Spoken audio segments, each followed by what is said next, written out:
नीति वचन अध्याय 2 बुद्धि का पुरस्कार।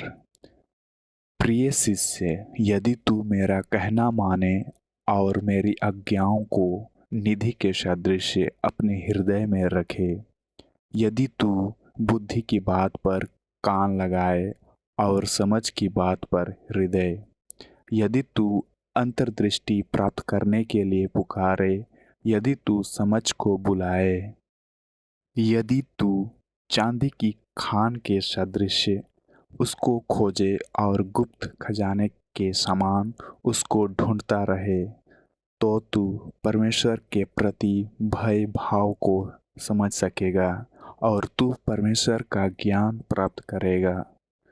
प्रभु ही बुद्धि देता है, उसके मुख से ही ज्ञान और समझ की बातें निकलती हैं।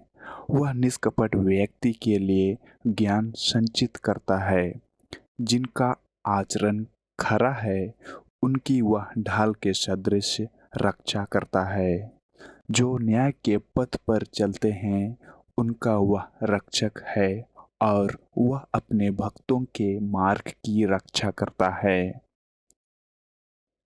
प्रिय शिष्य, बुद्धि ग्रहण करने से तू धर्म और न्याय को समझ पाएगा, निष्कपट आचरण तथा सन्मार्ग को पहचान पाएगा, क्योंकि बुद्धि तेरे हृदय में प्रवेश करेगी। ज्ञान तेरे प्राण को सुख प्रदान करेगा, विवेक तेरी निगरानी करेगा और समझ तेरी रक्षा करेगी। ये वरदान दुर्जनों के मार्ग से तुझे बचाएंगे। वे कुटिल बातें करने वाले लोगों से तेरी रक्षा करेंगे। दुर्जन धर्म का मार्ग छोड़कर अंधकार के मार्ग पर चलते हैं। वे दुष्कर्म से हर्षित होते हैं। उन्हें अनिष्ट और अहित के कामों में मजा आता है। वे कुटिल मार्ग के अनुयायी हैं। वे पथभ्रष्ट लोग हैं। बुद्धि ग्रहण करने से तू पराई स्त्री से बचा रहेगा। वह मीठी मीठी बातें बोलती है। वह अपनी युवा अवस्था के साथी को छोड़ देती है। वह परमेश्वर के विधान को भूल जाती है।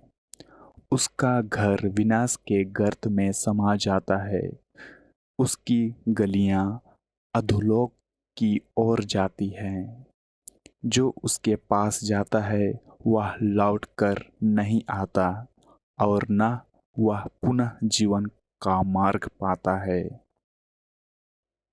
अतः प्रिय शिष्य, तू सज्जनों के मार्ग पर चल, तू धार्मिकों के पथ को पकड़े रह, क्योंकि निष्कपट व्यक्ति ही देश में बसे रहेंगे।